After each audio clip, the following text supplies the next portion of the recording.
আসসালামু আলাইকুম। ডারউইনে একই কন্ডিশন একই ধরনের পিচে প্র্যাকটিস ম্যাচে ৫৪ রানে অল আউট থেকে প্রথম ইনিংসে বাংলাদেশের ৪২৬ রান, এটা কিভাবে সম্ভব হলো?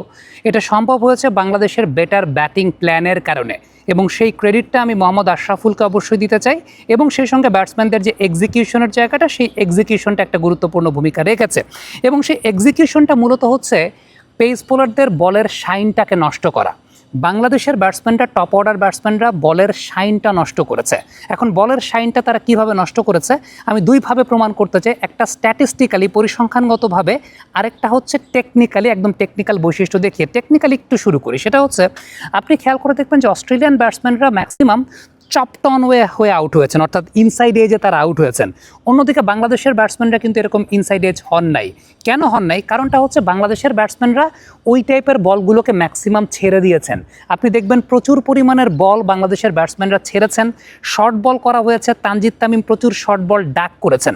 আরেকটা খুব গুরুত্বপূর্ণ ব্যাপার, বাংলাদেশের ব্যাটসম্যানরা ব্যাটিং ক্রিজের অনেক ভেতর থেকে ব্যাটিং করেছেন, অনেক ভেতর থেকে। একদম শুরুর দিনটাতে সাদমান থেকে শুরু করে তানজিদ তামিম, মমিনুল, তারা ব্যাটিং ক্রিজের খুব ভেতর থেকে ব্যাটিং করেছেন, যেটা সবচাইতে উল্লেখযোগ্য ব্যাপার ছিল। অস্ট্রেলিয়ার সঙ্গে সবচাইতে বড় ডিফারেন্স ছিল। আপনি ডিফারেন্সটা করলেই বুঝতে পারবেন। দেখবেন বাংলাদেশের স্ট্রাইকিং পয়েন্টটা জাস্ট আন্ডার দ্য আইস, অস্ট্রেলিয়ার স্ট্রাইকিং পয়েন্টটা অনেক বেশি মাত্রায় সামনে থেকে, যে কারণে তাদের ইনসাইড এজের প্রবণতার জায়গাটা অনেক বেশি মাত্রায় হয়েছিল। সো বাংলাদেশের ব্যাটিং প্ল্যানকে অনেক বেশি মাত্রায় সাধুবাদ জানাতে হবে, যে বাংলাদেশের ব্যাটিং প্ল্যানটা অনেক বেশি মাত্রায় ভালো ছিল, এক্সিকিউশন ভালো ছিল। এখন এই যে বলের শাইন নষ্ট করার কথা, যেটা আমি বলছিলাম যে স্ট্যাটিস্টিক্যালি প্রমাণের জায়গা, আপনি একটু খেয়াল করে দেখবেন প্রথম ইনিংসে তানজিদ হাসান তামিম যে সেঞ্চুরি করেছেন, ১০১ রানের মধ্যে ৩২ রান মাত্র তিনি বাউন্ডারি থেকে নিয়েছেন, আর একটা ৬, ৩৮ রান তিনি বাউন্ডারি থেকে নিয়েছেন। বাকি রান তিনি নিয়েছেন সিঙ্গেল থেকে। একটা টেস্ট ইনিংসে কোনো ব্যাটসম্যান যদি ১০১ রান করে, আপনি ধরে নিতে পারেন যে মিনিমাম 60 রানস সেটা বাউন্ডারি থেকে আসে। বাট তানজিদ তামিমের ৩২ রান এসেছে বাউন্ডারি থেকে, তার মানে প্রচুর বল ছেড়েছেন এবং প্রচুর সিঙ্গেল নিয়েছেন, which is the rare thing. Test ক্রিকেটে কিন্তু ম্যাক্সিমাম রান হয় বাউন্ডারি থেকে, বাট বাংলাদেশের ব্যাটসম্যানরা প্রচুর সিঙ্গেল ক্যারি করেছেন।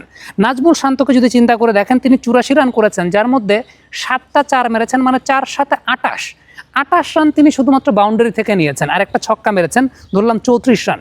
আপনি শান্তর একটা নর্মাল সেঞ্চুরি ইনিংস যদি চিন্তা করেন, কাছাকাছি সময়ে শান্তর একটা ১০৪ বা ১০৫ রানের ইনিংস যদি আপনাদেরকে দেখাই, এখানে দেখবেন যে মোর দ্যান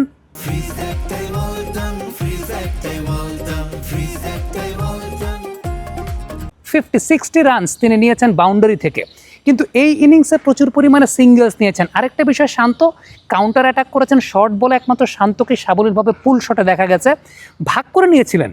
মমিনুল ভাইকে যদি আবার আপনি একটু খেয়াল করে দেখেন, সৌরভ ভাই যে কাজটা করেছেন সেটা হচ্ছে তিনি ৪৯ রানের মধ্যে ৪ ৩২ রান নিয়েছেন বাউন্ডারিতে। হি ওয়াজ কনফিডেন্ট, ওই মেরেও তিনি শাইনটাকে নষ্ট করেছেন। সো দুইটা উপায়, একটা হচ্ছে ডিপ ইনসাইড দ্য ক্রিজ দাঁড়িয়ে যে বলগুলো পেয়েছেন মেরে শাইন নষ্ট করেছেন, আরেকটা বল ছেড়ে শাইন নষ্ট করেছেন। এখন এই শাইন নষ্ট করার যে জায়গাটা, ছেড়ে শাইন নষ্ট করা, অফ স্ট্যাম্পের বাইরের বল ছেড়ে দেওয়া, অস্ট্রেলিয়া যেখানে ইনসাইড এজ হয়েছে, বাংলাদেশ ইনসাইড এজ হয় নাই, এটার পেছনে সবচেয়ে বড় প্রমাণটা আপনি পাবেন যখন অস্ট্রেলিয়া দ্বিতীয় নতুন বলটা পেল। টপাটপ কিন্তু বাংলাদেশের উইকেটগুলো পড়ে গেল, কারণ বাইরের বলকে খোঁচা মারতে গিয়ে মুশফিকুর রহিম, লিটন কুমার দাসরা আউট হয়েছেন।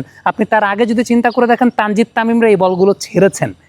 হ্যাঁ, মুমিনুল হক, সৌরভ এই বলগুলো ছেড়েছেন, শান্ত এই বলগুলো ছেড়েছেন, সাদমান এই বলগুলো ছেড়েছেন। So that was the difference, যে বলের শাইন নষ্ট করা। এইভাবেই ৫৪ অল আউট থেকে ৪২৬-এ বাংলাদেশ পৌঁছেছে। আরেকটা কথা বলি, আমি আপনাদেরকে একটা কথা বলেছিলাম, ডারউইনে এমন একটা কন্ডিশন যেখানে নাম্বার 6, নাম্বার 7, নাম্বার 8 ব্যাটিং খুব গুরুত্বপূর্ণ। আমরা একটা ভিডিও করেছিলাম যে ডারউইনে লোয়ার অর্ডার ব্যাটিং খুব গুরুত্বপূর্ণ। আপনারা ডেট সহ দেখেন, টেস্ট শুরুর আগে আমরা সেটা দেখিয়েছিলাম, সেটাই প্রমাণিত হয়েছে।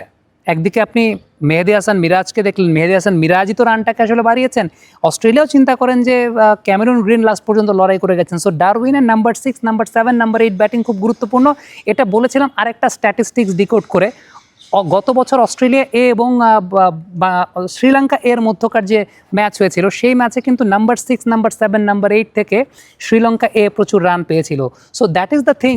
এবং যারা আসলে বিশ্বাস করতেন না যে বাংলাদেশ জয়লাভ করতে পারে অস্ট্রেলিয়ার সঙ্গে, এবং যারা গত এক সপ্তাহ ধরে অনফিল্ডে বিভিন্ন মন্তব্য করেছিলেন যে মানে আমরা মিছে আশা দিচ্ছি, ভিউ ব্যবসা করছি, whatever it is, but statistics ডারউইনের কন্ডিশন সেগুলোই বলেছে, যেগুলো বলেছে পরিসংখ্যান, যেগুলো বলেছে ডেটা, আমরা সেগুলো ডিকোড করার চেষ্টা করেছি। এবং মোহাম্মদ আশরাফুলকে একটা বড় ধন্যবাদ অবশ্যই দিতে হবে, এই টিমটার কোচিং স্টাফে তিনি ছিলেন। ব্যাটিং প্ল্যানটা it was proper, batting plan was good. Comment বক্সে মন্তব্য মতামত জানতে চেয়ে লিখে পাঠাবেন।